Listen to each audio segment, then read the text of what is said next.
Anybody needs help? Woodlands Secondary School.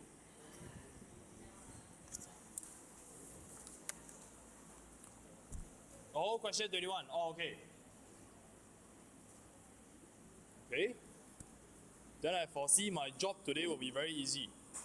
Question 22. Oh, okay.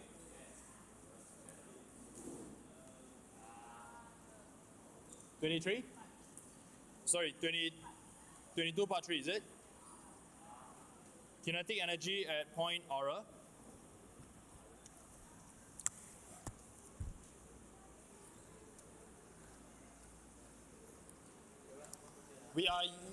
This is question 22. We are going to be discussing on 22A part 3. To find the kinetic energy at point aura, this roller coaster over here, when it's at point aura, it's still moving. That's why it has kinetic energy. So how do I calculate the kinetic energy? So yes, very quickly, we want to use Ke equals to half mv squared. Can we actually use this? Half mass. Do I have the mass? 1000. Okay, what is V then? Then can you use or not? You don't have the speed, right? You don't have the speed, you can't find the kinetic energy. So how? What about GPE? Ke equals to GPE? No. K is not equal to GPE. What we are using is the conservation of energy. What does it say? GPE loss. It doesn't exactly say that. It says that energy cannot be created nor destroyed. Part 2 can only be converted from one form to another. So the application of this principle is that, Ke loss equals to GPE gain, or the other way around will be Ke gain equals to GPE loss. We are assuming that there is only these two forms of energy. Nothing lost to heat, nothing lost to sound, nothing else. So originally, what is the total energy?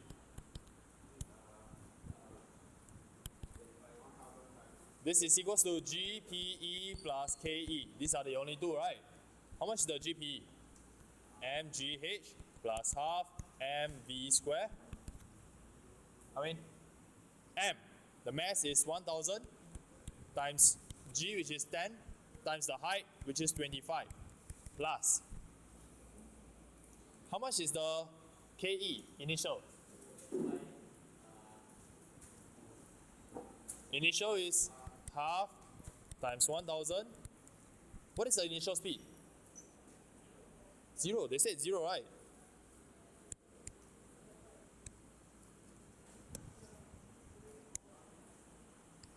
Initial speed is 0. No initial speed, so this value will be 0 square. Half mv square. So what is my total energy? It will be 25, 0, 1, 2, 3 joules. This is the initial energy, right? What about, just for fun, what about the total energy at the bottom? Total energy, let me use another color. Yeah, okay, we know it is same. So total energy must be the same because principle of conservation of energy. This is still equals to GPE plus Ke.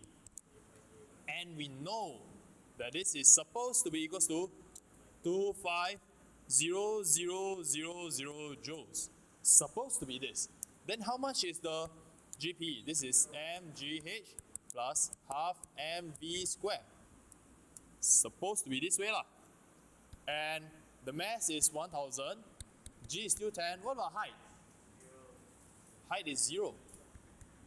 Plus half m. So this is 1000 v squared. Okay, I don't know what v is. So anyway, this entire thing is the kinetic energy. So that tells me that at point Q,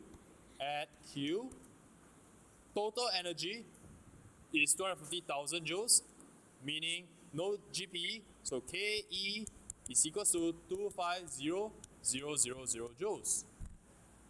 All of the initial gravitational potential energy, all was converted to just, initially was all gravitational potential energy, all converted to kinetic energy. Then what happens when it comes to aura? Here I have total energy.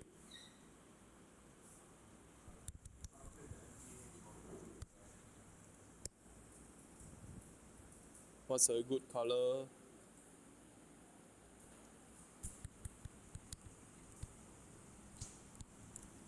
Total energy over at this point is still GPE plus KE.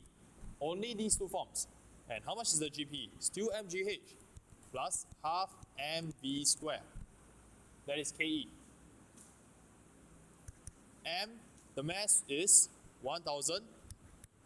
G is 10. H is now 15. Plus half mv squared. How much is this supposed to be? Still the same. Total energy doesn't change. 250,000 joules. Okay so far, Safia? Then what is it that they wanted to find? Kinetic energy at aura. That means this part. What is this? So the highlighted part will now be KE equals to 250,000 minus 150,000. And my answer will be 100,000 joules. That is the kinetic energy at point aura.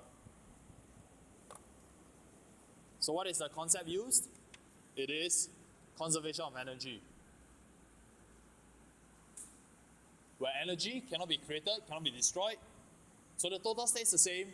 It was converted to from one form to another form. Starting was GPE, then it became purely KE. Then when it went up, it became a mixture of both GPE and KE.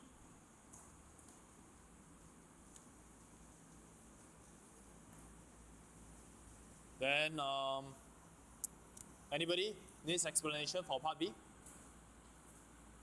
Now let's move on. Question 23. Anybody needs me to go through? No, huh? Shufi, do you need? Which part? No need. Part C. Using the kinetic model of matter, explain how heating the... What is the observation in part B anyway? The piston will move outwards. Why? So initially inside we have your air particles, right? Then they are in constant random movement.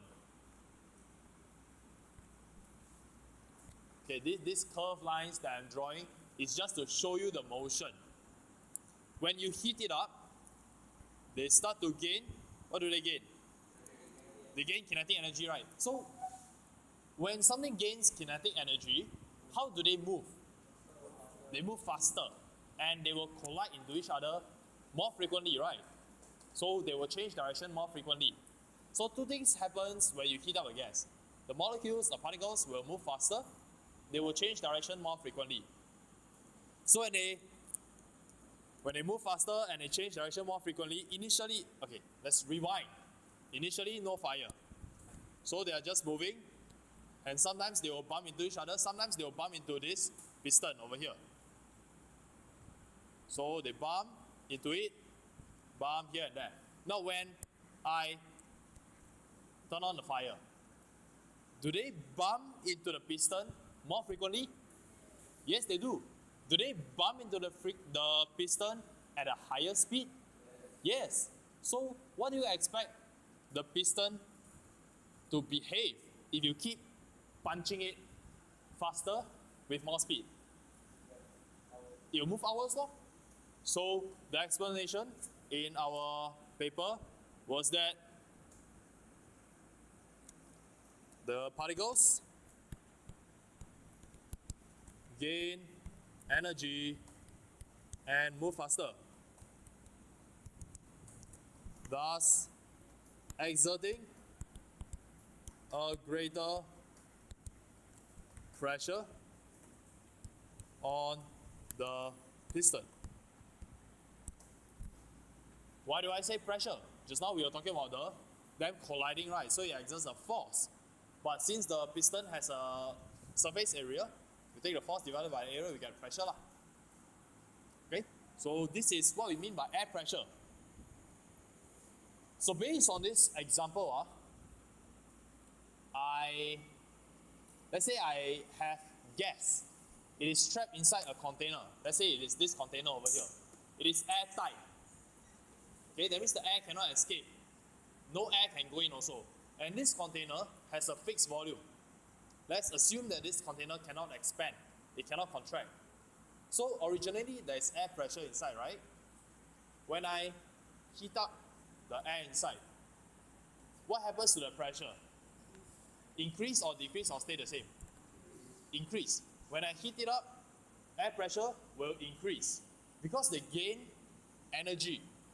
Once they gain energy, they start to knock into everything else more frequently. They knock into the surface of the box more frequently with higher speed. So with a greater force, there will be a greater pressure. What happens if I keep heating it up? If my box is very flimsy, the air pressure keeps increasing and increasing, finally it will explode. Okay? So if you go and pump your bicycle tire, you keep pumping air. Pump and pump and pump. What will happen eventually? It will explode because of the air pressure inside. Who pumped your own bicycle tire before? Yeah, I pumped before recently, and I noticed something interesting when I keep pumping it. The tire, the what do you call it? The pump actually becomes hotter. It becomes warmer. Why? You could say it is due to friction. There could be other factors at work also. You pump the bicycle tire lah. Then you go and think about why does it heat up. Okay, now 24. Anybody needs to go through? Or everybody expert already in speed time graph? Anybody needs? No. Then next. Part B. Yes? Okay. This one was a workbook question. Right? You've seen it before. I think the diagram is exactly the same. So, state the method of heat transfer that takes place to boil water. Boiling water, primarily it is which process? Convection. There are three options only: conduction, convection, and radiation. In fluids, the primary one will be convection. Okay, so convection. Explain why hot water is able to flow up through the pipe P. So we know the convection current will go this way. Whatever is heated up, it will go up. Then after that, it will sink down. Then it will go up again. So as it goes up, some of it will travel up through P. And then you go inside here. So here we have the hot water. Because whatever is rising up is all hot water. Change color. So explain why we don't need a pump. Usually we need pump to move things. We need a pump to move bodies, to move water. In this case, we don't need it because convection current will cause the hot water to flow up anyway already. So explanation is that hot water, it is given in your answer key lah. Hot water has a lower density, so I don't want to waste time to write. It has a lower density, so it will rise upwards. At the back of your mind, do you know why it has a lower density? Why? It's less what? Why does it have a lower density? Less particles per unit volume, right? Why does that happen? Did I remove some particles? Then what changed? The volume changed. Volume became bigger, right? You heat it, it expands, the volume became bigger. So bigger volume with the same number of particles the density will drop. Mass over big volume is a low density. That's why it will rise. Okay? Yep. So cooler water will cooler water will rise upwards. Yeah. Hot water has a lower density. Okay, this explanation a bit confusing. So let me rewrite it.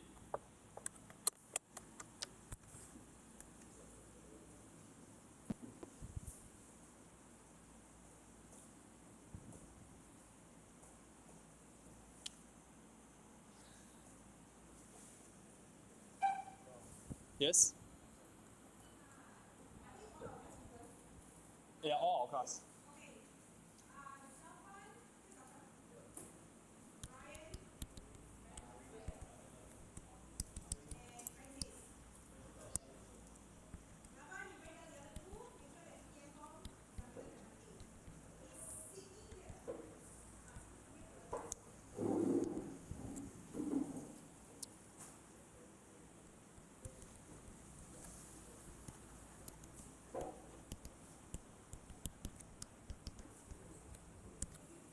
No problem.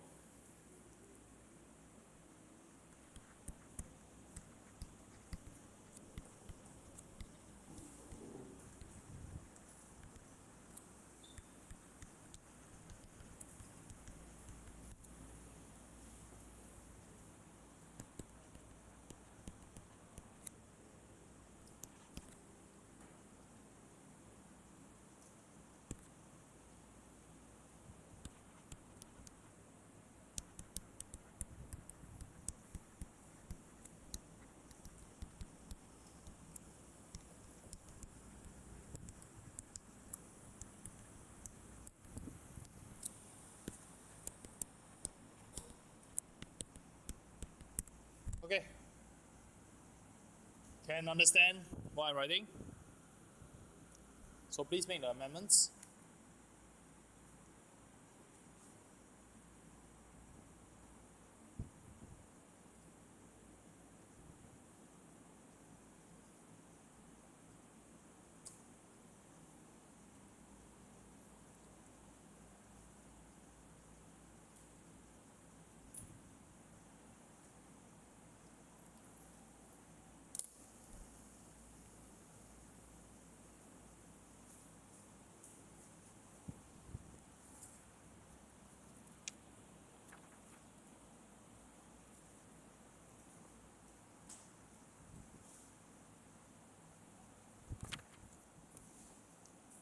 Right, now part 3.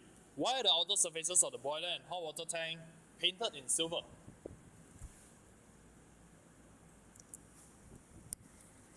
So they tell you it is painted in silver. What process do you think they are concerned about? Yeah, they are concerned about radiation, because for conduction and convection, right, it's got to do with the particles moving. It's got nothing to do with the color. It's got nothing to do with the surface. So for radiation, it depends on the color and the texture. And they say that this portion is hot water tank. Okay, this part, all in silver. Why?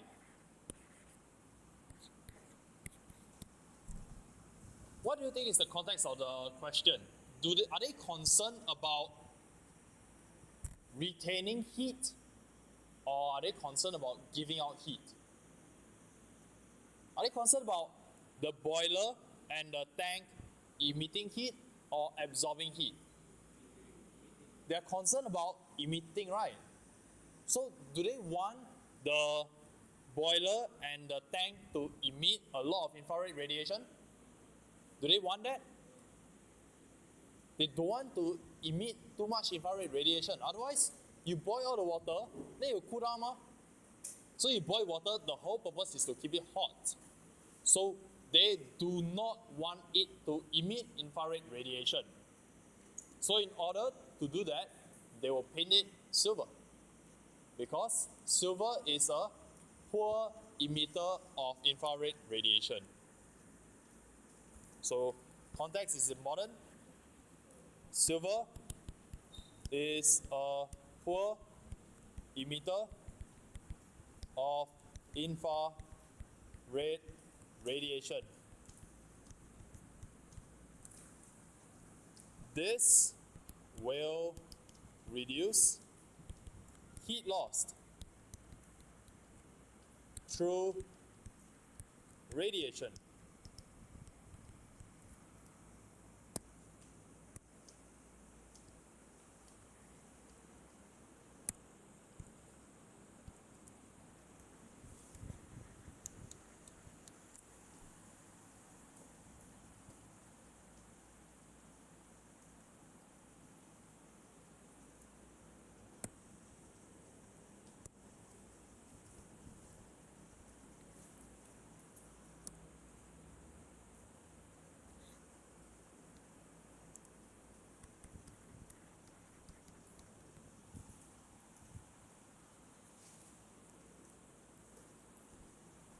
Okay, poor emitter of infrared radiation, otherwise known as heat. By the in questions for radiation, right, we avoid using the word heat because we know it is supposed to be infrared radiation.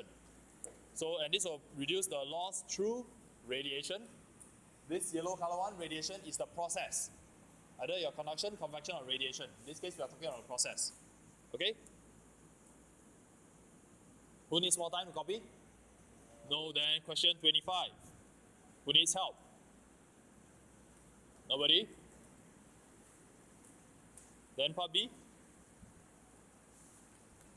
Still no. 26? On your principle of moments?